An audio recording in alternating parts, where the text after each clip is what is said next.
সাধু সঙ্গে যদি হরিকথা হৃদয়ে লেগে যায়, তাহলে আপনি জেনে নিন ভগবান যে ভক্তকে নিজের করতে চান, ভক্তি দিয়ে তাকে আত্মসাৎ করতে চান, সেই ভক্তকেই প্রেরণা দিয়ে ভগবান সাধু সঙ্গ আর হরিকথা ওনারও ভাগ্য দিয়ে দেয়।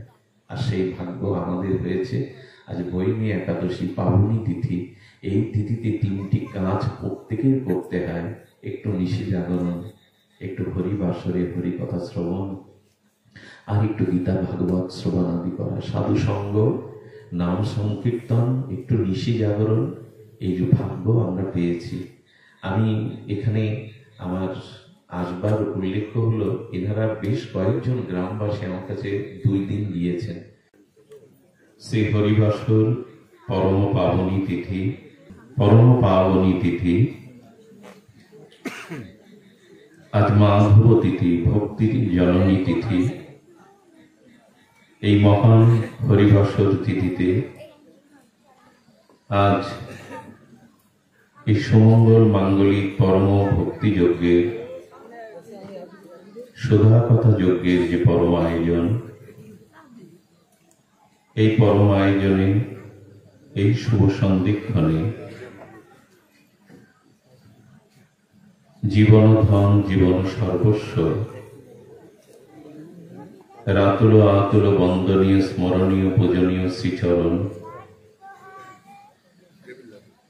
শ্রী শিল গুরু মহারাজের পদার চরণার বিন্দে অনন্ত অনন্ত কোটি দণ্ডবৎ প্রণতি। তৎসহ আজ এই পাবনী মহা হরিবাসর তিথিতে আমাদের মাঝে উপস্থিত হয়েছেন বাবাজি মহারাজ। তার আনুগত্যে, তার অনুশাসনে, তার স্নেহে আমাদের বেড়ে ওঠা এবং পরম ভগবত আচার্য, তাদের চরণ কমলে দিন অতি দিনের সশ্রদ্ধ দণ্ডবৎ প্রণতি। সমাগত সুমঙ্গল সাধু সমাজ, সন্তজন, মহতজন, অনুরাগীজন, স্নেহশীলা, ধর্মশীলা, কল্যাণীয় মাতৃমণ্ডলী, সকল ভক্তচরণে বিনম্র সশ্রদ্ধ দণ্ডবৎ। শুধু ভক্তগণ, পরিবেশ যেমনই হোক, অনুকূল বা প্রতিকূল, সুখ ও দুঃখময়, যে অবস্থাতে, যে পরিবেশে আমরা অবস্থান করি, সেখান থেকেই আমাদের ভজন অনুরাগ আসা উচিত। গৃহে বা বনেতে থাকো, সুখে বা দুঃখে থাকো, সদা হরি বলে ডাকো। এজন্য আমরা যে যে অবস্থানেই অবস্থান করি, সেখান থেকে আমাদের ভগবত ভজনের একটা সুদৃঢ় সংকল্প বা মানসিকতা তৈরি হওয়া উচিত। কারণ এই মায়াময়, অনিত্যময়, বহিরঙ্গা শক্তির দ্বারা এই জগতে সবখানে ভাগবত পরিবেশ থাকবে না, থাকার কথাও নয়। কারণ বহু জন্মে সুসংস্কার এবং সেই সংস্কারে বিশুদ্ধ ভজনের দ্বারা তখন ভাগবত প্রজ্ঞা বা জ্ঞানের সৃষ্টি হয়। তখনই জীব অনুকূল পরিবেশে, একটা সজাতীয় পরিবেশের, স্নিগ্ধ পরিবেশে অনুকূল বাতাবরণ তৈরি করতে পারে। তো আসুন, আমরা পরিবেশ পরিস্থিতি যে অবস্থায় থাকুক, আজ এই পাবনী তিথিতে, হরিবাসর তিথিতে, মাধব তিথিতে একটু গোপী গীতের একটি শ্লোক সামান্য আস্বাদনের চেষ্টা পাই। গোপী গীত আস্বাদনের পূর্বে বলবো, এই অনন্ত বিশ্বব্রহ্মাণ্ডের এই যে ঐশ্বর্য, মাধুর্য, তার যে সুন্দর বাতাবরণ নাস্তিক্যবাদীরা যতই বলুক এটা প্রকৃতির নিয়মে বা এমনি এমনি ক্রমচক্রে কালচক্রে পৃথিবীর সৃষ্টি হয়েছে, আদৌ সেটি নয়। একজন নাস্তিক পিতার পুত্রকে বোঝাচ্ছিল ভগবান বলে কিছু নেই, স্রষ্টা বলে কিছু নেই। এই সাংঘর্ষিক গ্রহ নক্ষত্রের দ্বারা, প্রকৃতির দ্বারাই জগৎ সৃজন হয়েছে। ছেলেটি তার পিতার একটি ছবি সুন্দর করে অঙ্কন করে বলল, দেখো তো বাবা, ছবিটা এমনি এমনি সৃষ্টি হয়েছে কিনা। আমার অবয়ব তো সুন্দর করেই করেছিস, কিন্তু এটি এমনি এমনি সৃষ্টি হয় না। একটি ছবি তৈরির পিছনে কারো শিল্প ভাবনা এবং তার শৈল্পিক ভাবনা দিয়েই ছবিটা নির্মাণ হয়। ছবি একটু মাকড়সা ওর মধ্যে চলে গেল বা এমনি এমনি একটা ছবি তৈরি হলো তা নয়। মাটি সবখানে আছে, কিন্তু কুমোরের শিল্প ভাবনা ছাড়া মাটি মাটির ঘট রূপান্তরিত হয় না। ঘরটা দেখলে যেমন কুমোরের কথা মনে পড়ে, ঘর তৈরির পেছনে তো দুটো কারণ, উপাদান কারণ, নিমিত্ত কারণ। উপাদান মাটি আর নিমিত্ত কারণ কুমোর। মাটির ঘরটা দেখলে যেমন কুমোরের কথা স্মরণ হয়, তেমন যারা গৌর গোবিন্দের চরণ আশ্রয় করেছে তারা এই অনন্ত ঐশ্বর্যময় সৌন্দর্যময় পৃথিবীকে দেখলে মনে হয় এই পৃথিবীর সৃষ্টির পেছনে একজন সুন্দরতম মনোহর পুরুষ আছেন, না হলে পৃথিবীর সৃষ্টি হয় না। কারণ আছে। এবং একবার সেই সৃষ্টির স্রষ্টা যিনি, তিনি কারণ রূপে শুধু নয়, আছো অনল আনিলে চির নভনীলে ভূধর সলিলে গহনে, আছো বিটপি লতায় জলদের গায় শশী তারকায় তপনে। তিনি অনন্ত এই বিশ্ব ব্রহ্মাণ্ডের মধ্যে স্রষ্টা সৃষ্টির মধ্যেই রয়ে গেছেন। আমার নয়নে বসন বাঁধা, কালো পর্দা বাঁধা, তাই আমি সুন্দর পৃথিবীকে দেখতে পাই না। তেমনি অজ্ঞানতায় এবং আমাদের নানান সংকীর্ণতায়, ক্ষুদ্রতার কারণে আমি দেখতে পাই না সৃষ্টির মধ্যেই স্রষ্টা আছে। ঋষিরা তা উপলব্ধি করে বলেছেন, সর্বং খলিদং ব্রহ্ম, সবখানেই ব্রহ্ম।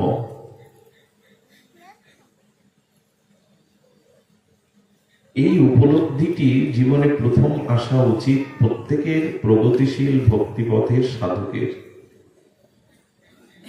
ভগবান এই অনন্ত ব্রহ্মাণ্ড সৃষ্টি করেছেন, সৃষ্টির মধ্যেই তিনি তত্ত্বরূপে আছেন। এই তত্ত্বটা যখনই জানবো তখনই ভগবানের প্রতি, স্রষ্টার প্রতি, সৌন্দর্যের প্রতি আমাদের স্বাভাবিক আকর্ষণ আসবে। এই আকর্ষণ আসার পরে ভগবান আস্তে কথা বলে নেয়, এই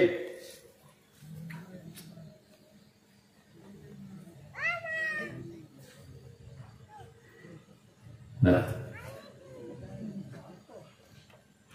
ভগবানের চরণে আমাদের এই প্রণতি নিবেদন, এটি আমাদের গীতা শাস্ত্র, ভাগবত শাস্ত্র, বেদান্ত শাস্ত্রে প্রথমেই বলেছেন। কিছু মানুষ এমন বলে ওঠে, পিতামাতাকে সেবা করো, ঈশ্বর ভীশ্বর বলে কিছু নাই। দিন দুঃখীর সেবা করো, পিতামাতার সেবা করো, সৎ পথে চলো, ঈশ্বর বলে আলাদা কাউকে মাঝখানে এনো না। এবং পিতামাতার সেবা না করলে, পিতামাতার চরণে সেবা অনুরাগ দিয়ে পুত্রের কর্তব্য না করলে, কোন ভগবান তোমাকে করুণা করবে কি? কোন ভগবান তোমায় কি করুণা করবে? পিতামাতাই তো তোমার কাছে জীবন্ত দেব দেবী ভগবান।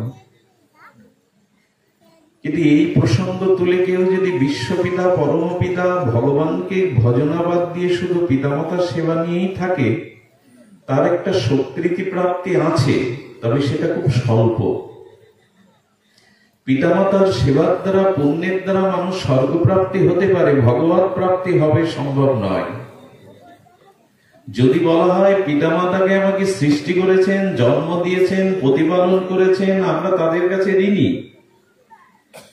তো পিতামাতা আমার জন্য করেছেন বিধায় আমাকে তার প্রতি কর্তব্য করতে হবে। কিন্তু যদি দেখি আমার পিতামাতার থেকে পরম পিতা আমার জন্য তার থেকে অনেক অনেক বেশি গুণ করেছেন, তাহলে সেই কর্তব্য অনুযায়ী ভগবান পরম পিতাকেও আমাদের ভজন করা উচিত। আচ্ছা, পিতামাতা রক্ত মাংসের পিণ্ডটা দিয়েছেন, আমার এই দেহটা, আত্মা দিতে পেরেছে পিতামাতা? পিতামাতা কি আমার আত্মাটা দিতে পারে? আত্মা কি পিতামাতার দ্বারা আমার জন্মকে, আমার এই দেহকে, এই যে দেহকে ক্রিয়াশীল রাখা, এই যে দেহের যে অস্তিত্বকে রাখা, এটা আত্মারই কাজ। আত্মাটা ভগবানেরই অংশ, আত্মা ভগবানেরই অংশ। এই জন্য পিতামাতা আমার কাছে, আমি তাদের কাছে যে ঋণী, সেই ঋণ পরিশোধ হওয়ার যোগ্য নয় কোনো কালে। কিন্তু ভগবান আমাকে যেভাবে করুণা করেছেন, দিয়েছেন, তার কাছে আমি অনন্ত জন্মই ঋণী। ধ্যান দিন, রামচন্দ্র যখন বনবাসে যাচ্ছেন, তো লক্ষ্মণকে বলছেন, তুমি এই সূর্য বংশের উত্তরাধিকারী হিসাবে আমার দায়িত্ব পালন করে সিংহাসনে বসবে, পিতামাতার সেবা করবে, প্রজাবৎসল হয়ে প্রজাদের সেবা করবে। বৃষ্টি নামছে, আচ্ছা, তো কি হয়েছে? লক্ষ্মণ বলছেন, প্রভু আপনি ধর্ম পালন করছেন করুন, কিন্তু আমি ধর্ম করি না, আমি পরম ধর্ম পালন করি। কি বলছেন লক্ষ্মণ? রঘুপতি রাঘবেন্দ্র মর্যাদা পুরুষোত্তম বলছেন, আপনি ধর্ম পালন করেন, কিন্তু আমি ধর্ম করি না, আমি পরম ধর্ম পালন করি। লক্ষ্মণের কথায় প্রভু হাসতেন, এসে বলছেন, আমারটা ধর্ম কেন? বলে, প্রভু ধর্মের সংজ্ঞা বেদ বলেছেন কি? বেদ বলেছেন, মাতৃ দেব ভব, পিতৃ দেব ভব, আচার্য দেব ভব, আর অতিথি দেব ভব। বেদের এই 4টি মন্ত্র। আর 2টো মন্ত্র বলেছেন, সত্যং বদ ধর্মং চর। বেদ বলেছে সত্য কথা বলো আর ধর্মপথে চলো। তো এই 6টি বৈদিক উপদেশ যিনি পালন করেন, তিনি ধর্ম করেন। আর প্রভু এই 6টি আপনি পালন করছেন। খুব ধ্যান দিন, প্রকৃতি যাই হোক, যদি ঈশ্বর না চান হরি কথা আমরা বিশ্রাম দেব, তবে শুনুন। পিতৃ মাতৃ ভব, পিতামাতাকে সেবা করো, অতিথিকে সেবা করো এবং আচার্যকে সেবা করো, আর সত্য কথা বলো এবং ধর্মের পথে চলো। এলো ধর্মের উপদেশ। রামচন্দ্রকে লক্ষ্মণ ঠাকুর বলছেন, আপনি এটি পুঙ্খানুপুঙ্খ ভাবে পালন করছেন, এই জন্য আপনি ধর্ম করছেন, কিন্তু আমি ধর্ম মানি না, আমি পরম ধর্ম মানি। তো সেই পরম ধর্ম কি? বলেন, দেখুন, পিতামাতার ঋণ কোন সন্তান পরিশোধ করতে পারে না। গত জন্মে যিনি আমার পিতামাতা, আমি তার ঋণ শোধ করে এই জন্মে আসতে পেরেছি। তো আবার এই জন্মের যিনি পিতামাতা, তার ঋণও এক জন্মে শোধ করা। তার মানে পিতামাতার ঋণ শোধ করা, তাদের সেবা করা ধর্ম, কিন্তু তাদের ঋণ শোধ করা যায় না। কিন্তু আমি বলছি, আমি পরম ধর্মের দ্বারা পিতামাতার সমস্ত ঋণ, এই জগতে ঋষি ঋণ, পিতৃ ঋণ, মাতৃ ঋণ, সব ঋণ শোধ করব। এই জন্য আমি পরম ধর্ম করছি। বলে, দেখুন, রামচন্দ্রকে বলছেন, প্রভু আমার পিতা হয়েছে তার পিতা থেকে, তার পিতা তার পিতা, এভাবে পরম পিতা থেকেই তো সৃষ্টি। আমরা পরম পিতা থেকেই সৃষ্টি। আমার পিতা যিনি, তার পিতা যিনি, এই করতে করতে পরম পিতা থেকেই তো সৃষ্টি। তাই প্রভু, আমি জানি এই জগতের পরম পিতা আপনি, তাই আপনার চরণ সেবা করলে অনন্তকালের পিতার ঋণ শোধ হয়ে যায়। আপনার চরণ সেবাই হলো আমার কাছে পরম ধর্ম। বলছেন, আমি মাতৃ ঋণ কি করে শোধ করবে? প্রভু, আপনি মাতৃ ঋণ শোধ করতে পারবেন না, কিন্তু আমি পারবো। তার কারণ মা এসেছে তার মা থেকে, তার মা থেকে, এই করে জগৎ জননী, জগৎ লক্ষ্মীর অংশই তো আমার মা। সীতা আমার কাছে জগৎ মাতা, জগৎ লক্ষ্মী। তাই সীতার চরণ সেবা করলে অনন্তকালের মাতৃ ঋণ শোধ হতে পারবে। একথার কি সংকেত দিচ্ছেন?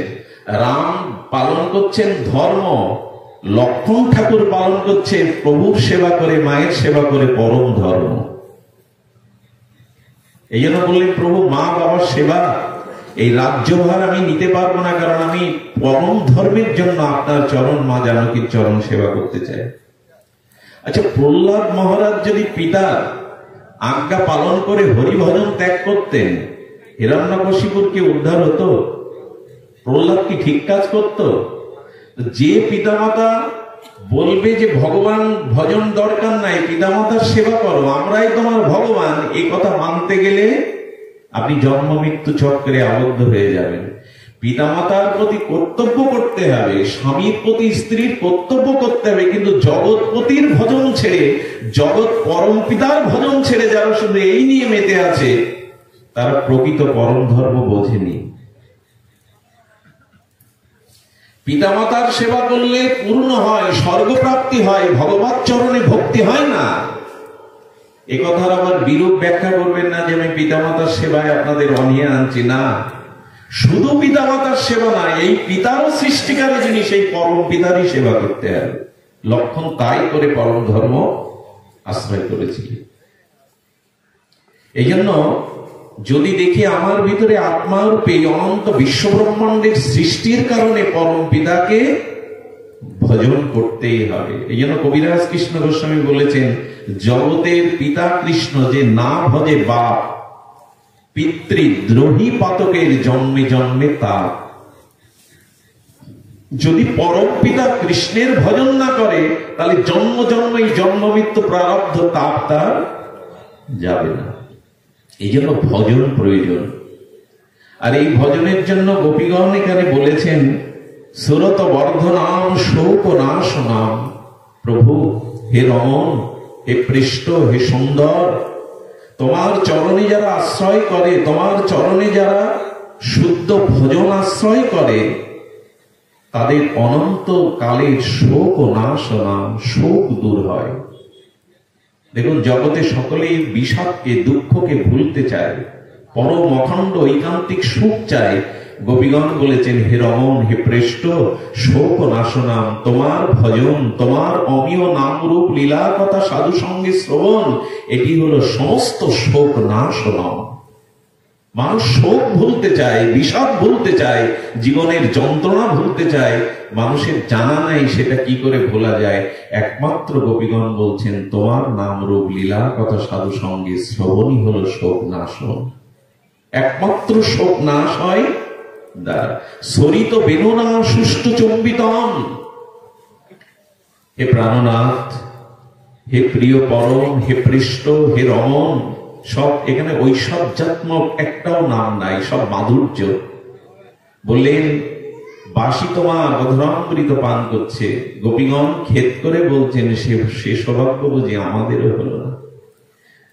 বংশী, বাঁশি, মুরলী তোমার অধরামৃত সর্বদা পান করছে, তোমার অমৃত অধর থেকে আমাদেরও বুঝি সে ভাগ্য হলো না। তোমার অধরামৃত চুম্বিতম, তোমার অধরামৃত পরামৃত আমাদের আস্বাদন হলো। আচ্ছা বাঁশি, তোমার এই ভাগ্য কি করে হলো? বাঁশি, তুমি বনেই ছিলে, হেও স্থানেই ছিলে, তুমি গোবিন্দের অধরামৃত কি সৌভাগ্যে পেলে? আমাদের যদি একটু বলতে।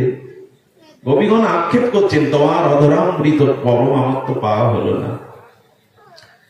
আচ্ছা, বাঁশিকে যদি কথা বলানো যায়, বাঁশি কি বলবে জানেন? গোবিন্দের অধরামৃত তোমরাও পেতে পারো, আমার মতো হও। খুব সাংকেতিক একটা দার্শনিক বিচার আছে, যদি মন দিয়ে শোনেন। বলছেন যে আমি একটু হেয় স্থানে ছিলাম। বাঁশঝাড় তো হেয় স্থানেই থাকে, সেদিকে সকলে দৃষ্টি যায় না, সেখানে যায় না। কিন্তু কোন সহৃদয় জন এসে আমাকে সেই পরিবার থেকে অস্ত্র দিয়ে কেটে প্রথমে বিচ্ছিন্ন করলো। বাঁশি সংকেত দিচ্ছে, আমরা যে মোহমায়ার সংসারে আছি, এই সংসারটা দুঃখময়, অনিত্যময়। যদি সদ্গুরুদেবের কৃপা হয়, মহতের কৃপা হয়, তবে এই পারিবারিক বন্ধন থেকে গুরুদেব আমাকে প্রথমে জ্ঞানস্ত্র দ্বারা মুক্ত করেন। তারপরে আমার গায়ে আমার শাখা পোশাকা ছিল, পুত্র কন্যা ছিল, পঞ্চি থাকে না পাশের গায়ে, বলে সেগুলো সেট করে দিল। পুত্র কন্যা রূপ স্নেহ মমতা জ্ঞানস্ত্র দিয়ে সেট করে দিল। তারপরে যেন আমার সব অংশ নেয়নি, আমার বিশেষ অংশটা কেটে নিয়েছে মুরলী হওয়ার জন্য। মুরলী এমনি এমনি তৈরি হয় না। তার মানে কি বলছেন? তার মানে আমাদের এই দেহের মন রূপ অংশটাই কেবল গোবিন্দের প্রসাদ পেতে পারে, অধরামৃত পারে। মনটা দিয়ে দিয়েছেন। মনটা নিয়ে কি হয়েছে? আচ্ছা, মন ভগবানকে দিলেই কি ভগবানের অধরামৃত প্রেমামৃত পাওয়া যাবে? বলছে না, আমাকে অনেক পরীক্ষা দিতে হয়েছে। পরীক্ষাটা কি জানো? লোহার শিক গরম করে আমার বহু জায়গায় ছিদ্র করেছে, সে যন্ত্রণা, সে কলঙ্ক, ব্যথাও আমায় নিতে হয়েছে। আমি এমনি এমনি গোবিন্দের অধরামৃত পাইনি। আমরা কতটা জ্বালা সহ্য করেছি, কলঙ্ক সহ্য করেছি যে গোবিন্দের অধরামৃত পাবো। এরপরে তপ্ত লোহা দিয়ে আমাকে ছিদ্র করার পরে তারপরে কি করেছি জানো? আমার ভেতরে যা কিছু ছিল আমি সব শূন্য করে দিয়েছি। আচ্ছা, বাঁশির ভেতরে যদি কিছু প্রবেশ করানো যায়, বাঁচবে তো? বাঁশির ভেতরে কোনো পদার্থ দিয়ে দিলে বাঁচবে তো? শূন্য করে দিয়েছি। অর্থাৎ বাঁশি বলতে চাইছে, আমি আমার হৃদয়ের সমস্ত কামনা বাসনা যা কিছু সব শূন্য করে দিয়েছি। সেই জন্যই তো গোবিন্দ আমাকে অধরে নিয়ে অধরামৃত পান করিয়েছে। তেমনি আমরাও গোবিন্দের অধরামৃত পেতে পারি যদি মোহবন্ধন থেকে সদ্গুরুর কৃপায়, শাস্ত্রের অনুশাসনে, মোহমায়া, স্ত্রী পুত্র, বৃত্ত বৈভব, এই জাগতিক সম্মান, পদ, প্রতিষ্ঠা, এই মোহ ছিন্ন করে বহুবিধ পরীক্ষার দ্বারা হৃদয়টাকে যদি কামনা বাসনা শূন্য করতে পারি, তখনই তো মুরলীধারী অধরে নিয়ে তার অমৃত পান করাবে, তখনই পান করাবে। গোপীগণ বলছেন, তুমি অধর চম্বিত করেছ। আর কি বলেছেন? হে প্রাণনাথ, হে রমন, ইতর রাগ বিস্মরণাম। ধ্যান দিন, ইতর রাগ বিস্মরণাম। যদি কেহ তোমার চরণে শরণ নেয়, তোমার গুণগাথা কীর্তন করে, তাহলে কি হয়? বলে তোমার অধরামৃত যে একবার পেয়েছে, তোমার অধরামৃতের স্বাদ যার কিঞ্চিত এসেছে, তার কি হয়? বলছেন তার কি হয় শোনো। নৃনাম ইত রাগ বিস্মরণাম। ইতর মানে নিকৃষ্ট, ইতর মানে ছোট। তো যাদের দৃষ্টি তোমার আতুল চরণে না থেকে এই জগতের নিকৃষ্ট কাম ক্রোধ ভোগের দিকে যাদের দৃষ্টি নিক্ষেপ হয়, ইতর মানে নিকৃষ্ট, ইতর মানে ছোট। যাদের দৃষ্টি তোমার চরণে না গিয়ে এই সংসারের ইতর বস্তুতে, অনিত্য বস্তুতে, দুঃখপ্রদ বস্তুতে তোমার যাদের মন চলে যায়, তোমার চরণ স্মরণ করলে সেই ইতর রাগ বিস্মরণা, তারা নিকৃষ্ট, অনিত্য, কাল কবলিত, দুঃখময় এই বস্তুগুলোকে ভুলে শুধু তোমার চরণ দোকানায় হৃদয়ে রাখতে চায়। কেউ বলে আমার কামনা গেল না, মোহ গেল না, আসক্তি গেল না, যাবে কি করে? ওই চরণ আশ্রয় ব্যতীত, ওই চরণে শরণাগতি ব্যতীত কারো ইতর রাগ বিস্মরণ হতে পারবে না। ইতর রাগ বিস্মরণ। এই জন্য বলছেন যে দেখুন, ইতর রাগ বিস্মরণের আরেকটি জিনিস আছে। কথাটি কঠিন, মেনে নেওয়াও কঠিন, তবু যেহেতু মহাজনরা এখানে আছেন এই জন্য আমি বলবার একটু সাহস পাচ্ছি, বিজ্ঞ ভক্তজন আছেন। দেখুন, ইতর রাগ বলতে কি বোঝায়? খুব ধ্যান দিন কথাটির দিকে। ইতর রাগ শুধু কামনা বাসনার দিকে আমাদের দৃষ্টি না। ইতর রাগ বলতে ঠাকুর মশাই যে ত্রিপদী দিয়েছেন সেটা বড় বিস্ময়কর, যদিও সকলেই কথাটি মেনে নিতে কষ্ট হবে। কি বলেছেন ঠাকুর মশাই? জ্ঞান কাণ্ড কর্মকাণ্ড কেবলই বিষের ভাণ্ড, অমৃত বলিয়া যেবা খায়।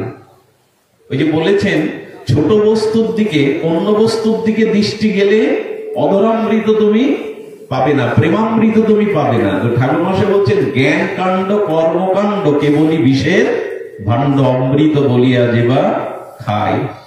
নানাজনী সদা ফেরে কদর্য ভক্ষণ করে, তার জন্ম অধঃপথে যায়। ছিল নরোত্তম ঠাকুর। এর ব্যাখ্যা রাধাকুণ্ডেতেই মানায়, এর ব্যাখ্যা ব্রজের ব্যাখ্যাতেই মানায়। সাধকগণের মধ্যে এই কথাটা শোভনীয়। যদিও সামনে আপনারা যারা আছেন, আমি মনে করি প্রত্যেকেই ভক্তিপথের যাত্রী, আর বাবাজি আছেন মহাজনের জন্য, তাদের সেবার জন্য, তাদের পরিচর্যারূপ সেবা তো নয়, প্রসঙ্গ সেবার জন্য কথাটি আনা হচ্ছে। আপনারা ধ্যান দিয়েছেন, বলেন জ্ঞান কাণ্ড কর্মকাণ্ড বিষের ভাণ্ড। কি বলেছেন? জ্ঞান কাণ্ড কর্মকাণ্ড কিসের ভাণ্ড? একটু কথা বলুন, শুনছেন কিনা জানি না। বিষের ভাণ্ড বলেছেন। দেখুন, একদল মানুষ আছে এই সমাজে, ভেদ তো আছে, সাধকের ক্রমভেদ আছে। একদল মানুষ আছে কর্মকাণ্ড জ্ঞানকাণ্ড নিয়েই পড়ে থাকে, ভক্তি তার আশ্রয় কখনো করে না। কি বলা হলো? কর্মকাণ্ড কাকে বলে?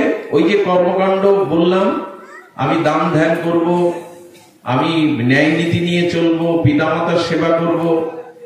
আমার এই কর্ম, কিছু কিছু মানুষ আস্ফালনও করে বসে, আরে ধর্ম বড় না, কর্ম বড়। মা ওখানে বসো, মা ওখানে বসো। ধর্ম বড় না, কি বলে? কর্ম বড়, কর্মই শ্রেষ্ঠ। তার মানে কর্ম মানে সারা জীবন চাকরি, ব্যবসা, টাকা রোজগার করা, বউ ছেলে মেয়ের খাওয়ানো। সে মনে করে সংসারের এই পরিবারের জন্য আমি যে খাটাখাটনি করি, আমি যে জীবিকা করি, এই কর্মই শ্রেষ্ঠ। মন্দিরে যেতে হবে, দেবতাকে প্রণাম করতে হবে, একাদশী করতে হবে, ব্রত করতে হবে, হরিনাম আশ্রয় করতে হবে, ধামবাস করতে হবে না, কর্মই শ্রেষ্ঠ।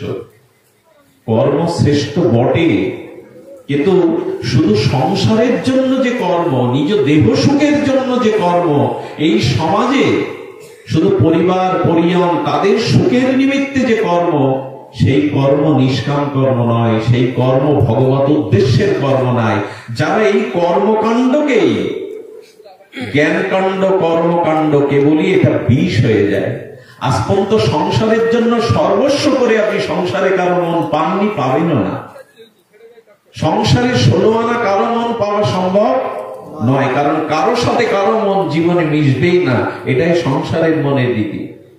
সংসারের সাথে কারো মিশবে না, কিন্তু ভগবানের সাথে মন মিশবে, কারণ ভগবানের অংশই হলো আমি। অংশীর সাথে অংশ চিরকাল মিশবে। দুধের সাথে চিনি জাল দিলে দুধ চিনি মিশবে, কিন্তু পাথর দিলে মিশবে না। দুধে পাথর দিয়ে জাল দিন মিশবে না, কিন্তু দুধে একটু চিনি দিয়ে দিন মিশে যাবে। তো ভগবান বলছেন যে না, কর্মকাণ্ড নিয়ে শুধু স্ত্রী পুত্র পরিজন ব্যবসা চাকরি করতে হয়, করুন, এটা নিয়ম। কিন্তু এটা নিয়ে পড়ে থেকে যদি বলেন আমার ভজন প্রয়োজন নাই, কর্মই ধর্ম, কর্মই শ্রেষ্ঠ, তাহলে এই কর্মের গতি স্বর্গ পর্যন্ত। কর্মের গতি পূর্ণ ভয়, আবার পুনঃ পুনঃ জন্ম নেওয়া, আবার পুনঃ পুনঃ কর্মফল ভোগ করা। আচ্ছা, কর্ম করলে, কর্ম যদি একটা বৃক্ষ হয়, তার ফল দুটি। কর্মবৃক্ষের ফল দুটি। ধ্যান দিন, একটি হলো পূর্ণ, একটি হলো পাপ। সব কর্ম কি পূর্ণ কর্ম করি আমরা? কর্ম, কর্ম বৃক্ষের দুটি ফল কি কি বললাম? একটা পাপ, একটা পুণ্য। পাপ আর পুণ্য জীবনে ক্ষয় হবে না, শোধ হবে না। কখনো পাপ হবে, কখনো পুণ্য হবে। আর এইভাবে পুনঃ পুনঃ পুনরপি জন্ম, পুনরপি মরণের গতি। কর্মকাণ্ডের শেষ স্বর্গ হতে পারে। কর্মের কাণ্ডের কারণে পরবর্তী ধনীর ঘরে মান পেতে পারেন, সম্পদ পেতে পারেন, ক্ষমতা পেতে পারেন, কিন্তু কর্মকাণ্ডের দ্বারা গোবিন্দের চরণে ভক্তি হওয়া সম্ভব নয়। এই জন্য এগুলো বিষের ভাণ্ড বলেছে। দেবতারা কর্মপ্রধান। দেবতারা কি প্রধান? কর্মপ্রধান। এই জন্য কর্ম করলে দেবলোকে যাওয়া যায়, স্বর্গে যাওয়া যায়, কিন্তু ওখানে স্থায়ী হয় না, ওখানেও যন্ত্রণা মেটে না। এই জন্য যতদিন ভগবত চরণে শরণাগতিতে ভজন বা ভক্তি না হচ্ছে, কর্মকাণ্ড কারো পাপ পুণ্য থেকে নিষ্কৃতি দিতে পারবে না। তাই কর্মের দোহাই দিয়ে ভগবত স্মরণকে কেউ ভুলে থাকবেন না, কারণ এইভাবে বুঝলে কর্মকাণ্ডকে ঠাকুর মশাই বিষের ভাণ্ড বলেছেন। কর্মে হয় পাপ পুণ্য, ভক্তি হয় না। এই জন্য কর্ম ভালো করতে হবে, কর্ম জীব হিতার্থে করতে হবে, কর্ম পর হিতার্থে করতে হবে, কিন্তু শ্রেষ্ঠ কর্ম হলো ভগবত ভজন, ভগবত সেবা। এবার দিয়ে শুধু আমি কর্ম করি করে গেলে আমার এই জন্ম মৃত্যু জরাব্যাধি চক্র থেকে নিষ্কৃতি নাই। আর কি বলেছেন? জ্ঞান কাণ্ড। ভক্তিকে বঞ্চিত করে, ভক্তির আশ্রয় শূন্য হয়ে যারা শুধু জ্ঞান, অর্থাৎ এই জাগতিক বা পারমার্থিক, এই পারমার্থিক জ্ঞান, পারমার্থিক জ্ঞানটা কি? কেউ কেউ নিরাকারবাদী, কেউ কেউ ভগবানের সাকার মূর্তিকে মানে না, নিরাকারবাদী, নির্বিশেষবাদী। তারা ব্রহ্মকে, নিরাকার ব্রহ্মকে তাদের উপাস্য মনে করে, ধ্যানই তাদের একমাত্র, কিন্তু তারা ভক্তির আশ্রয় নেয় না। কিন্তু শাস্ত্রে বলেছেন স্রোত স্মার্ত যা ক্রিয়া, তুমি বৈদিক স্রোত মার্গে স্মার্ত মার্গে যা কিছু করো, যদি ভক্তি শূন্য হয় তাহলে সেই জ্ঞান কখনো তোমার পরম কল্যাণ আনতে পারে না। কিন্তু বর্তমান সময় হয়ে কি, আমাদের জ্ঞান দুই প্রকারের, এক বাচিক জ্ঞান আর একটা হলো তত্ত্বগত জ্ঞান। কিন্তু বর্তমানে এই বাচিক, আচ্ছা জ্ঞানটা যদি শুধু বাচিক হয়, বাচিক মানে অন্ধকার ঘরে অনেক পণ্ডিত বসেছে, সন্ধ্যা নেমে গেছে, অন্ধকার নেমে গেছে, 4-5 জন পণ্ডিত বলতেন আলোর প্রয়োজন। কেউ বলছে আলো জ্বালাতে গেলে তো প্রদীপ জ্বালাতে হবে, কেউ বাল্ব জ্বালাবার কথা বলছে। আচ্ছা, সারা রাত অন্ধকার ঘরে বসে প্রদীপের গল্প যদি ওরা বাচিক ভাবে মৌখিক ভাবে করে, অন্ধকার দূর হবে তো? দর হবে কি? তো কিছু মানুষ আছে ভক্তি বর্জিত, শুধু মৌখিক জ্ঞান, শুধু জাগতিক জ্ঞান, শুধু পুস্তক জ্ঞান রেখে এরকম বুলিয়ে আওড়ায়। আচ্ছা, অন্ধকার, সন্ধ্যার অন্ধকার নেমে এসে ঘরে বসে যদি প্রদীপ জ্বালাবার কথা বলি সারা রাত, অন্ধকার দূর হবে? আলোটা তো জ্বালতে হবে। তাই শুধু বাচিক জ্ঞানের দ্বারা মানুষের কল্যাণ হয় না। বাচিক জ্ঞানে অভিমান অহংকার বৃদ্ধি হয়, পাণ্ডিত্যের অভিমান আসে। এই জন্য বাচিক জ্ঞানের দ্বারা কারো কল্যাণ হতে পারে না, ওখানে আলো জ্বালতে হবে। জ্ঞানের মধ্যে শ্রেষ্ঠ সংজ্ঞা কি? ঈশ্বর সত্য, জগৎ মিথ্যা। এটাই জ্ঞানের শেষ সীমা। কি বলা হলো? ঈশ্বর সত্য আর জগৎ মিথ্যা। তো যদি মিথ্যা জগৎ হয়, ঈশ্বরই কেবল সত্য হয়, এ কথাটা জ্ঞানমার্গে খাটে না। কারণ কি জানেন, জ্ঞানমার্গে বলতে গেলে ধরা খেয়ে যাবেন। ঈশ্বর সত্য, জগৎ মিথ্যা বলছেন, অথচ মাটির ঢেলা আর সোনাকে আলাদা দেখছেন। যদি জগৎ মিথ্যা হয় তাহলে তার কাছে সোনার দলা আর মাটির দলা তো এক হওয়ার কথা। এই বাবা, এই কথা বলছো কেন ওখানে দাঁড়িয়ে? জ্ঞানের দ্বারা কারো আত্মকল্যাণ হতে পারে না। জ্ঞান শুধু মৌখিক হলে, বাচিক হলে তা কল্যাণপ্রদ হতে পারে না। কারণ যদি ঈশ্বর সত্য হয়, জগৎ মিথ্যা, এই জ্ঞানের বলিয়া ওড়ান, তাহলে মাটির পিণ্ড আর সোনার দল আপনাকে এক ভাব দেয়। তাই ভাবে কি মানুষ? ভাবে না। তো ঠাকুর মশাই বললেন কি, ভক্তির আশ্রয় গ্রহণ করো। জ্ঞান, কর্ম, এগুলি যদি তুমি এরকম দৃষ্টি, ভক্তি বর্জিত হলে কি হয়? ওই যে তরকারিতে লবণবিহীন তরকারি, ভক্তি নাই, অথচ আপনি জ্ঞান কর্ম ধোয়া তুলে দিচ্ছেন প্রবল বেগে, কর্মকাণ্ড কিন্তু ভক্তির দেখা নাই। বলে বড়শিতে আমির চার না দিলে যেমন মাছ ধরে না, একটা রমণীকে যদি স্বর্ণ অলঙ্কার পরিয়ে দেন, সুন্দরী যুবতীও হয়, বস্ত্র না পরলে যেমন সে ধিকৃত হয়, বস্ত্র না থাকলে সেই নারীকে বিবস্ত্র করে রেখে সুন্দরীকে অলঙ্কার পরিয়ে কোনো কাজ আছে? ধানের তুষ ঘাত প্রতিঘাত করে তাতে চাল পাওয়া যাবে? পাওয়া যাবে না। তেমনি ভক্তি বর্জিত জ্ঞান, ভগবত ভজন বর্জিত যে জ্ঞান কর্ম, সেটিও ওই বিবস্ত্র রমণীর মতো, লবণহীন তরকারির মতো। ইটের উপরে ইট দিতে গেলে মাঝখানে সিমেন্ট মশলাটা দিতে হয়, ভক্তি হলো সেই মশলা। এই জন্য প্রভু, আমার প্রাণ যেন শুধু জ্ঞান কর্মকাণ্ডের দিকে না গিয়ে তোমার ভজনের দিকে, তোমার ভক্তির দিকে যায়। গোপীগণ তাই বললেন, ইতর রাগ বিস্মারণাম, ইতর রাগ বিস্মারণাম যেন সেদিকে যায়। এই জন্য দেখুন, ভগবত ভজনে আমাদের মনোনিবেশ করতে হবে। জ্ঞান কর্মকাণ্ড থাকবে, কিন্তু মুখ্য ভক্তি। আর ভক্তি কোথা থেকে আসবে? ভজনের। আমি একটু ভক্ত চরিত্র আপনাদের সামান্য একটু জানাই। এখানে খুব ভালো লাগছিল, আমি একটু দেখছিলাম, সেটি হলো ভক্তমান চরিত্রের কিছু ভক্ত চরিত্র বড় হৃদয় স্পর্শ করে। সেটা হলো ঘাটন দাসের চরিত্র। ইনি জয়পুরের বাসিন্দা। কোথার বাসিন্দা? জয়পুরে। তো এই ঘাটন দাসের ইতিহাস আপনারা শুনলে বিস্ময় প্রকাশ করবেন যে ভক্তির স্পর্শটা কি রূপ, কি স্বরূপ ভক্তির। এই ঘাটন দাস ওই জয়পুরে পরম্পরা, তারা দস্যুবৃত্তি করত, চুরি ছিল তাদের পেশা। সেটা পরম্পরা, ঠাকুরদা করেছে, পিতা করেছে, ঘাটনও তাই করত। এখন তার চুরি বিদ্যা সে শিখেছে, এটা পরম্পরা শিখেছে।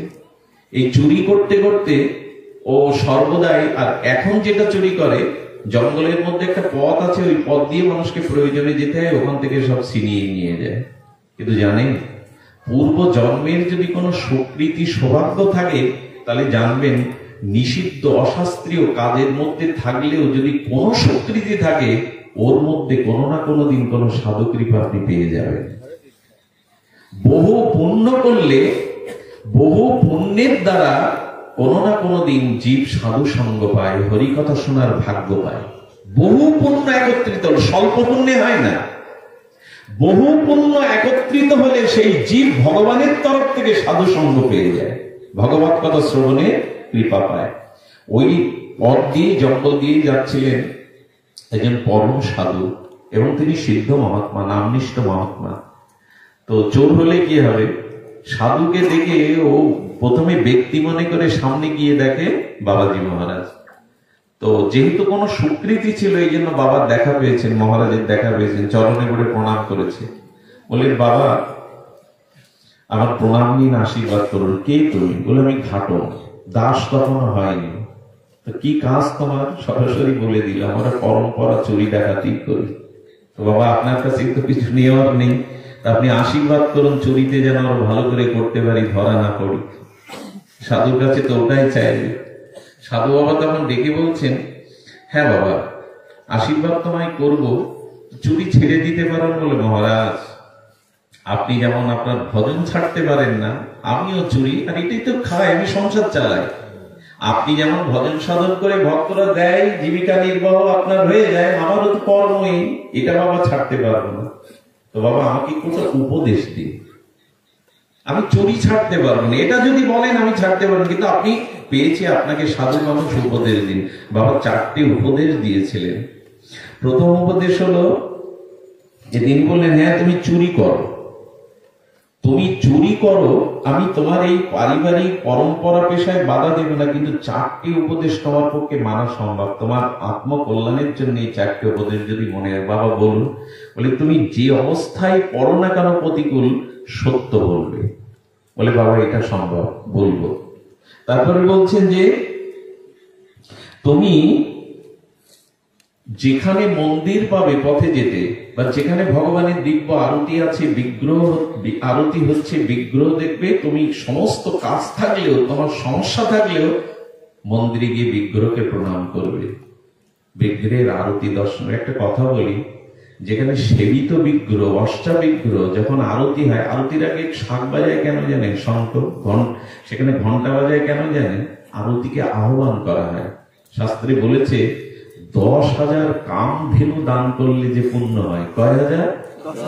10,000 কামধেনু দান করলে যে পুণ্য হয়, সদাচার সম্পন্ন শুদ্ধ ভক্তের অষ্টাবিগ্রহের আরতি দর্শন করলে, আরতির সময় বিগ্রহের মুখ দর্শন করলে তার থেকে বেশি গুণ প্রেম ভক্তি হয়, পূর্ণ ফল লাভ হয়।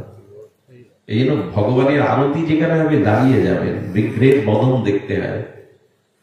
তো এই জন্য বলছেন, তুমি যেখানে থাকবে তো সেখানে প্রণাম করবে, আর তুমি ওটা দর্শন করবে, সত্য বলবে, মন্দির যেখানে পাবে সেখানে মন্দির দর্শন করবে, আরতি দর্শন করবে। আর একটা কাজ করবে বাবা, যেটা চুরি করে পাওয়ার সাথে সাথে ওটা ভগবানকে নিবেদন করে ভোগ করবে। এটা তো আমার পক্ষে সম্ভব বাবা, এটা আমি পারবো, আপনার আশীর্বাদ হলে এটা আমি পারবো। তো কি করেছেন? এভাবেই চলছে তার, উত্তর তার চুরি বিদ্যাও পাকা হয়ে গেছে, ধনসম্পদও বাড়ছে, কিন্তু বাবাজির কথা তার মনে আছে। কিছু কিছু মানুষ আছে দেখবেন, তাদের বাইরে দিয়ে চেনা না গেলেও, বাইরে তাদের সমাজের থেকে বিচ্ছিন্ন মনে হলো, তাদের এমন একটা হৃদয় আছে, কোনো না কোনো সাধুকে সে মানে, তার কথাকে খুব গুরুত্ব দেয়, অথচ সে কাজ করে নিকৃষ্ট। ওই যে পূর্ব জন্মের পুণ্যকৃত কোন কর্মের দ্বারা সাধু আজ্ঞাতে, শাস্ত্রে আজ্ঞাতে তার কোনো একটাতে বিশ্বাস নেই। ডাকাতিরাও বা কালী পুজো করবে কেন? ডাকাতি করেও বা কালী পূজা করবে কেন? ডাকাতি কালী ছিল আগে, এরকম পূজাও করতো। তো করেছে কি, বললেন গুরুদেবের ওখানে উৎসব হচ্ছে রাধা মাধবের, আর এই উৎসবে নিমন্ত্রণ পাঠিয়েছে সাধু বাবা ঘাটনকে। ঘাটন বলছেন, তো বাবার ওখানে যাব, খালি হাতে তো যাওয়া উচিত না, আমার চুরি ডাকাতিও বেড়েছে, একটু বড় মতো চুরি করি। তা রাজার একটা ঘোড়া ছিল সেই সময়, সেই তল্লাটে খুব মূল্যবান ঘোড়া, বিদেশ থেকে আনা, সে কালো ঘোড়া, বিশাল আকৃতি। ও ভাবলো এই ঘোড়াটা চুরি করে যদি বাজারে বিক্রি করতে পারি, এই পুরো অর্থটাই আমি গুরুদেবের, রাধা মাধবের অঙ্গনে যে সেবা হচ্ছে উৎসবে দিয়ে দেবো। এই ভেবে ও ঘোড়া চুরি করতে গেছে, কিন্তু একটু ছলনা করেছে কি, ওই যে রাজার রাজার যে সেনাপতি, সেই সেনাপতির পোশাক পরেছে। রাজার সেনাপতি যে পোশাকে পরিহিত থাকে, কর্ম করে রাজকর্ম, সেই পোশাক পরে যখন প্রবেশ করছে, তখন যারা পাহারাদারা তারা বলছে কে যায়। এখন ওর মনে পড়েছে গুরুদেব কি বলেছিল, যে কোনো অবস্থায় সত্য বলে চোর। চোর কোথায়? বলে চুরি করতে যাচ্ছি আমি, চোর। সঙ্গে সঙ্গে এসে দেখে ওই যে সেনাপতির পোশাক পরা, মনে হয় উনি আমার পরীক্ষা নিচ্ছেন আমি পাহারা ঠিক দিচ্ছি কিনা। তো সেনাপতির পোশাক পরা, চোর চুরি করতে আসলে কেউ বলে আমি চোর? উনি আসলে আমার পরীক্ষা নিচ্ছেন, উনি আমি সজাগ আছি কিনা। বাবা সেনাপতি বলছেন ভুল হয়ে গেছে, আপনি উল্টে আমারই পরীক্ষা নিলেন। চোর বলে কি আর কেউ প্রবেশ করে? যান আপনি যান। বাবা সত্যের এরকম মহিমা নাকি? ওরা আমাকে অনুমতি দিচ্ছে। পরের আবার যেখানে আছে দারোয়ান বলছে কে যায়? বললেন আমি চোর, চুরি করতেই এসেছি। এবং সরাসরি শাস্ত্র বাক্যে গুরু বাক্যে বিশ্বাস হলে কি হয়। উনিও এগিয়ে এসে বললেন না, এই তো সেনাপতির পোশাক পরায়, হয়তো আমাদের রাজার কোনো বিশেষ কর্মে এই রাত দুপুরে তাকে আহ্বান করেছেন, বিশেষ কাজ আছে। বলো ক্ষমা করবেন, আপনি রাজার নির্দিষ্ট কোনো কর্মের জন্য হয়তো এসেছেন জরুরি কাজে, আপনি ভেতরে যান। গিয়ে উনি কি করলেন, সেই ঘোড়াটা নিয়ে নিলেন, ঘোড়ার পিঠে উঠলেন। যাওয়ার সময় বললেন, ওরা মনে করেছে এবার আবার জিজ্ঞাসা করে কি বেকায়দায় পড়বো, যদি রাজাকে বলে দেয়। এখন তো কোনো কাজের জন্য হয়তো উনি ঘোড়া নিয়ে বেরিয়েছেন। ঘোড়া নিয়ে যেতে যেতে মন্দিরে ঘন্টা বেজে গেছে, ভোরবেলা মঙ্গল আরতি হচ্ছে, মনে পড়েছে। ও ঘোড়াটা বেঁধে রেখে মঙ্গল আরতি দর্শনে গেছেন। পেছনে সঙ্গে সঙ্গে কি করেছে, রাজা ভোরবেলা উঠে যখন শুনছে কে এসেছিল আমার সাথে দেখা করতে, ওরা যখন বলেছে একজন এসেছিল আপনার ঘোড়াটা নিয়ে গেছে, বললো না আমার সাথে সাক্ষাৎ আসেনি।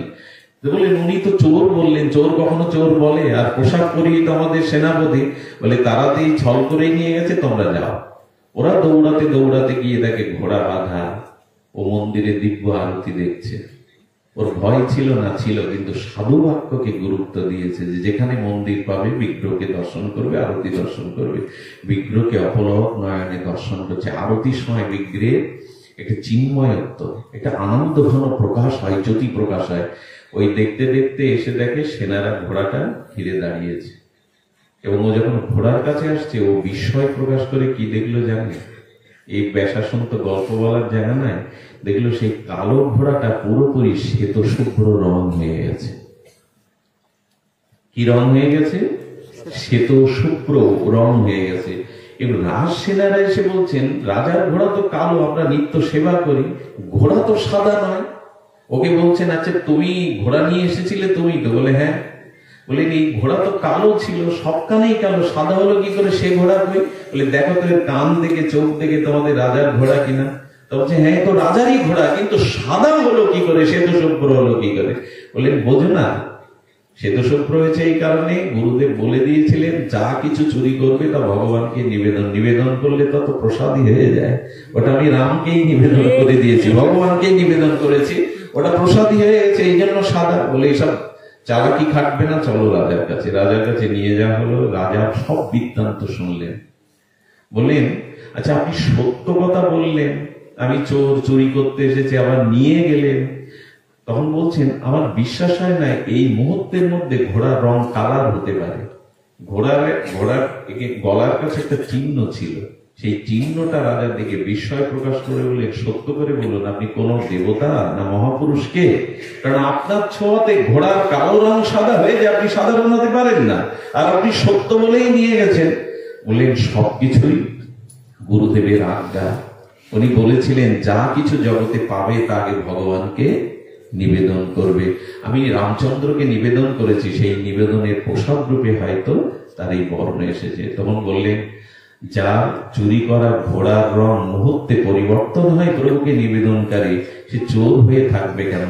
আজ থেকে আপনি আমার রাজগুরু পদে অসীন হয়ে আমার রাজ্যেই থাকেন, আপনি রাজগুরুই হয়ে যান। সেই দিন থেকে তাকে রাজগুরুর পদে আসীন করা হলো। উনি গুরুদেবকে প্রণাম করতে গেলে বললেন বাবা আপনার কয়েকটি উপদেশের মাত্র দুটি উপদেশ পালন করে ভগবানকে নিবেদন আর সত্য কথা আজ আমি রাজগুরু রূপে, রাজপণ্ডিত রূপে অধিষ্ঠিত। এটা কোনো কল্প কাহিনী নয়, এটা সেই দিন থেকে তার নাম হয় ঘাটম দাস, কৃষ্ণের দাস, ভগবানের দাস। জীবনই বদলে যায়। দেখুন, আমাদের জীবন বদলানোর একটাই উপায়, সাধুগুরু কৃপা, ভগবান বা শাস্ত্রের উপদেশ নিজের জীবনে কিঞ্চিত প্রতিপালন করা। এছাড়া দ্বিতীয় কোনো মঙ্গলের পথ খোলা নেই। এই জন্য তো প্রতি শাস্ত্রে, প্রতি মহাচন্দ্রায় বারবার বলছেন, জীবন পরিবর্তনের, জীবন আত্মকল্যাণের, নিজের উদ্ধারের, স্বভক্তি প্রাপ্তির একটাই উপায় সাধু সঙ্গ। দেবশ্রীপাদ নারদ পর্যন্ত জগৎকে জানানোর জন্য বলছেন, প্রভু সাধু সঙ্গের মহিমা আমাকে একটু দেখান না। বলে, তুমি তো সাধুদের সঙ্গ পেয়ে আজ আমার পার্শ্বদ দেহ পেয়েছো, দেবশ্রীপাদ নারদ হয়েছে। বলে, প্রভু আর একবার একটু দেখান সাধু সঙ্গের মহিমা। গোবিন্দ বলছেন, অমুক গ্রামে চলে যাও, একটা শুকুরের বাচ্চা প্রসব হয়েছে, দেখো, ছোট শুকুরের বাচ্চা, ওকে কোলে নিয়ে জিজ্ঞাসা করবে সাধু সঙ্গের ফল কি। ও মা, নারদ গিয়ে ফুটফুটে শুকুরের বাচ্চাটা কোলে তুলে নিয়ে বলছে, সাধু সঙ্গের ফল কি ভগবান জিজ্ঞাসা করতে বলেছে তোমাকে? যেই বলেছে মারা গেছে। সর্বনাশ, সে তো প্রাণী হত্যার কারণ হলাম আমি। ও ভয়ে ভয়ে ওখান থেকে পিছিয়ে এসছে। ভগবানকে বললেন, প্রভু জিজ্ঞাসা করলে তো সে মারাই গেল। বললেন, আজ আগামীকাল অমুক গ্রামে যাবে, একটা গাভীর বাছুর হয়েছে, বাছুরটা কোলে নিয়ে ওই প্রশ্ন করবে সাধু সঙ্গের মহিমা। বাছুর কোলে নিয়ে প্রশ্ন করলে বাছুরও মারা যায়। বলে, আর কখনো জিজ্ঞাসা করবো না, কারো কাছে যাবো না। যাকে ধরে জিজ্ঞাসা করি তাকে তো প্রাণী হত্যার পাপ লেগে যাবে। ভগবান আর তোমাকে দেখাতে হবে না সাধু সঙ্গের ফল, আমি আর কোনো প্রাণীর কাছে যেতে পারবো। বলে, আজকে যেতে হবে, এই 3 দিন, আজকেই তুমি প্রকৃত সমাধান পাবে সাধু সঙ্গের ফলশ্রুতি কি, মহিমা কি। বলে, অমুক রাজ্যে রাজার একটা ফুটফুটে পুত্র সন্তান জন্ম হয়েছে। রাজার ছেলে হয় না, সন্তান হয় না, বহু সাধনার পরে আজকে সে পুত্র মুখ মহোৎসবে তার মুখ দেখেছে। ওই ছেলেটাকে কোলে নিয়ে জিজ্ঞাসা করো। নারদ এসে কোলে নিয়ে বলছে, তুমি বলো, ভয় করছে যদি মারা যায়, তুমি বলো সাধু সঙ্গের ফলশ্রুতি কি। বলে, এখনো বলতে হবে? আজ 3 দিনে কিছুই বুঝতে পারেননি দেবশ্রী? আমি কর্ম প্রারব্ধের কারণে শুকরের বাচ্চা হয়ে জন্মেছিলাম। আপনার স্পর্শ আর আপনার দর্শন মাত্র আমার শুকর জন্ম ওখানেই বুঝে যায়।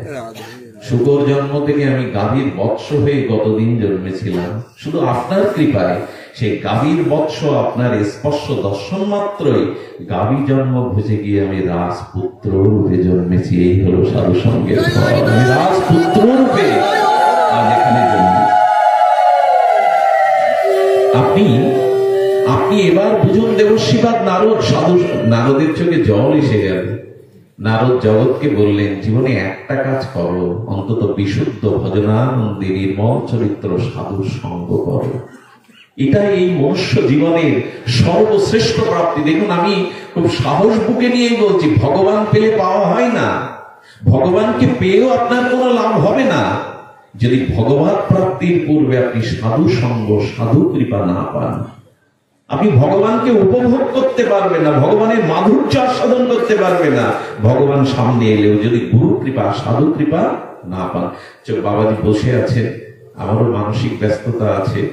বাবার মুখের কথাই সত্য হয়েছে, হয়তো পুষ্প বৃষ্টি এসেছিল, কিছুটা আমাদের মন বিচলিত হয়েছিল, কিন্তু এখন শ্রবণ করুন।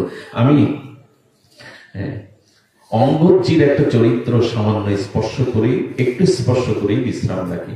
দেখুন, ভগবানের কথা বললে ভক্তরা শ্রবণ করে, আর ভক্ত চরিত্র বললে, আমি কেন ভক্ত চরিত্র বেশি করে বলছি, যেখানে ভক্ত চরিত্র আলোচনা হয় ওখানে শ্রোতারূপে ভগবানই বসে যায়। ভগবানের নামরূপ লীলা যেমন ভক্তরা শ্রবণ করার আগ্রহী, তেমন যেখানে ভক্ত চরিত্র কীর্তিত হয়, আলোচনা হয়, সেখানে ভগবানই শ্রোতা হয়ে বসে যায়। তাহলে একটু ভগবানকে আজকের দিনে এই পাবন তিথিতে একটু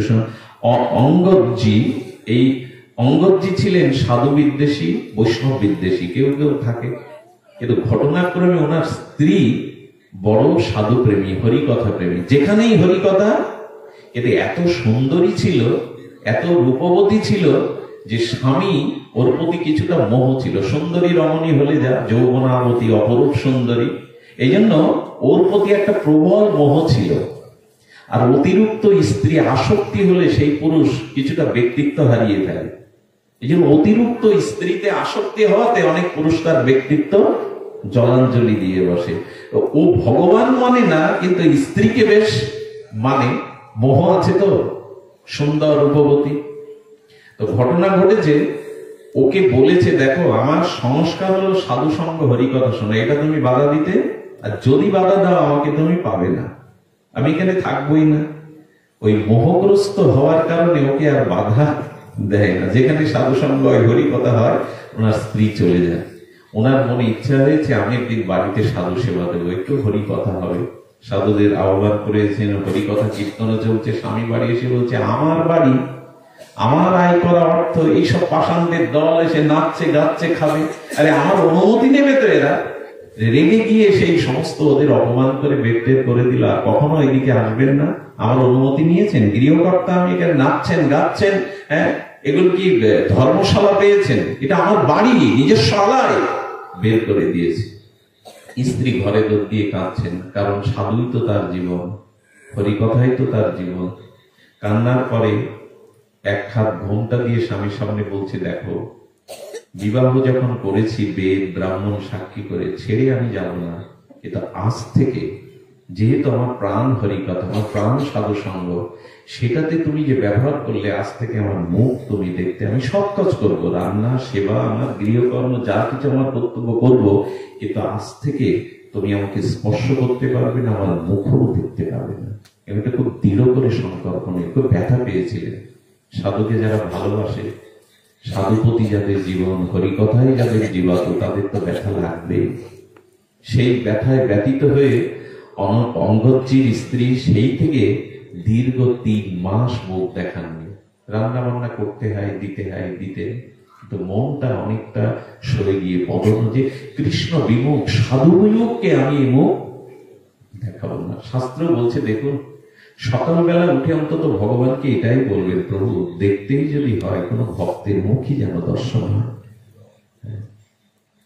যার মুখে বাই হরি কথা নাই, তার কাছে তুমি যেও না, যার মুখ হেরি ভুলে যাবে হরি, তার মুখ মানে যেও না। চাইলেই একটা আকর্ষণ চলে আসবে তার প্রতি। এই জন্য উনি খুব ব্যতীত হয়ে 3 মাস রান্না বান্না করে দিচ্ছেন, কিন্তু ওই যে স্ত্রীর প্রতি মোহ আছে তো, ঠিকভাবে কথা বলে না, তার দিকে তাকায়ও না, ঘুমটা দিয়ে থাকে। এতে স্ত্রীকে বহুবার অনুরোধ করেছে, অনুনয় করেছে, কিন্তু কাজ হয়নি। ব্যথাটা খুব দৃঢ়ভাবে লেগে আছে তো। একদিন হঠাৎ করে ও অফিস থেকে যেতে গিয়ে দেখছে একটা প্যান্ডেলে হরিকথা হচ্ছে। আচ্ছা, আমার স্ত্রীর হরিকথাতে এত আসক্তি কেন? আমার স্ত্রীর হরিকথায় পাই কি? হরিকথার মধ্যে আছে কি? একটু বসি তো। কি বলবো আপনাদের, উনি মহাত্মা ছিলেন। হরিকথা বলতে বলতে উনি 3 ঘন্টা পার করে দিয়েছেন ওনার সময়ের জ্ঞান। দেখুন আপনাদের একটা কথা বলি, মানুষ স্বাধীন না, মানুষ পরাধীন, দেশের কাছে পরাধীন। এই পৃথিবীর কোনো না কোনো ভূখণ্ডে কোনো না কোনো জীব সেই ভূমিকে, দেশকে আশ্রয় করে তাকে বাঁচতে হচ্ছে। সে শূন্যে থাকতে পারবে? কোনো দেশ বা ভূমি আশ্রয় ছাড়া। এই জন্য আমরা দেশের অধীন, আর দেশ কার অধীন? দেশ কালের অধীন। একটা দেশের মানুষ প্রবল কালে যখন শীতকাল আসে, তখন সকলে শীত ভোগ করে কিনা? অর্থাৎ আমরা দেশের অধীন, দেশ কালের অধীন। কাল কখনো কাউকে স্বাধীন হতে দেয় না, সব কালের কবলিত আমরা। কিন্তু আমি দেশের অধীন, দেশ কালের অধীন। কাল কার অধীন? কাল মানে মৃত্যু, কাল মানে সময়। সে কার অধীন? বলে কালও ভগবানের অধীন। এই জন্য ভগবানের চরণে শরণ নিলে সেখানে কালও ক্রিয়া করতে পারে না। তার ছোট্ট একটা দৃষ্টান্ত দেখুন, কাল মানে সময়। আমি নিজেও মনে করেছিলাম তড়িঘড়ি করে মন্দিরে ফিরে যাব, পাঠ আছে, আর বাবাজি তো আছেনই, কিন্তু হরিকথা শুনতে বসলে একটা জিনিস, সময়টা কখন পেরিয়ে যায় এটা স্মৃতিতে থাকে না। মানে কাল এখানে প্রবেশ করতে পারে না, কারণ হরিকথা, সাধু সঙ্গ, এগুলো ওখানে কালের প্রবেশ। এই জন্য দেখবেন এখানে যারা মন শান্ত করে একটু শ্রদ্ধার সহিত হরিকথা শুনছেন, কাল প্রবেশ করতে পারে না, মানে তাদের হৃদয়ে এখন সংসার জ্বালা, মাথায় তাদের সংসার চিন্তা, এগুলো কাজ করে না। কাল এখানে প্রবেশ করতে পারে না। যেখানে সাধু সঙ্গ হরিকথা হয়, ওখানে কালের অধিকার ভগবান রাখেননি। এই জন্য তো মানুষকে বেশি বেশি সাধু সঙ্গ। ওই স্বামী শুনতে শুনতে বলছেন হরিকথা এত মহিমা, ওই যে হৃদয়ে লেগে গেল, দাগ লেগে গেল। সেইখান থেকে উনি পরের দিন আবার তাড়াতাড়ি অফিস থেকে এসে বসতে গিয়ে দেখে কালকে পাঠ বিশ্রাম হয়ে গেছে। বলে বাবাজি কোথায় গেলেন? তাহলে পাঠ পাশের গ্রামে হচ্ছে, উনি ওখানে চলে গেলেন। এইভাবে ওনার পাঠ কর্ম চলতে লাগলো। ঘটনাক্রমে ওনার গ্রামেই ব্যাসদেব এসেছেন, ব্যাসপীঠ হয়েছেন, সেখানে হরিকথা শুরু হয়েছে। উনি প্রতিদিন যান, আর ওনার স্ত্রীও ওই পাঠে যান। ওনার স্ত্রী কিন্তু জানেন না যিনি পাঠ শুনতে শুরু করেছেন।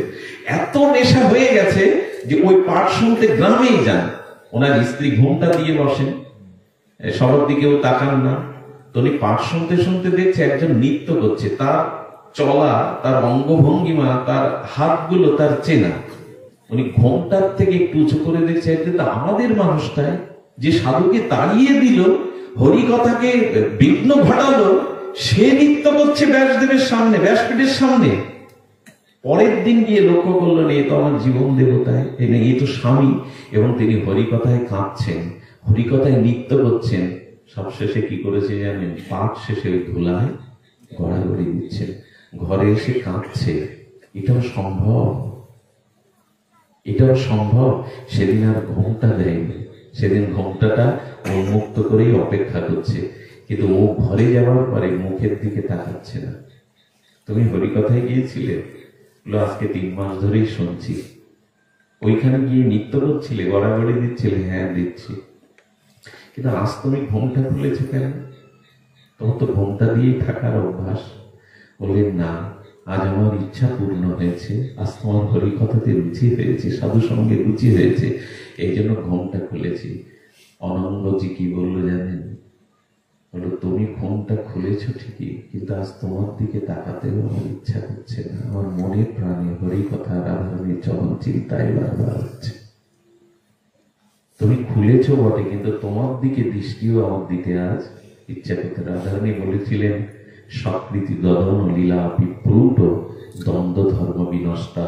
যদি প্রকৃত সাধুমুখে কখনো হরিকথার ভাগ্য পান, আপনার ধর্ম নষ্ট হবে, স্ত্রী স্বামীর প্রতি মোহ নষ্ট হবে, স্বামীর স্ত্রীর প্রতি তার যে আকর্ষণ, মোহ, এটা নষ্ট হবে। পিতা যদি শোনে, তাহলে পুত্র কন্যা সংসারের প্রতি তার কিছু আসক্তি কমে যাবে। পুত্র কন্যা যদি শোনে, তাহলে সংসার পিতামাতার প্রতি তাদের উদাস আসবে। রাধারানী বলেছিলেন তোমার কথা যে শোনে, এক ফোঁটাও যার কানে যায়, সে ভিখারি হয়ে যায়, তার আর বিলাসিতা ভালো লাগে না। সে কাঁধে একটা ব্যাগ নিয়ে ঘুরে বেড়ায়, যেখানে যেখানে সাধু আছে, মহাত্মা আছে, তাদের ধুলি অঙ্গে মেখে বেড়ায়।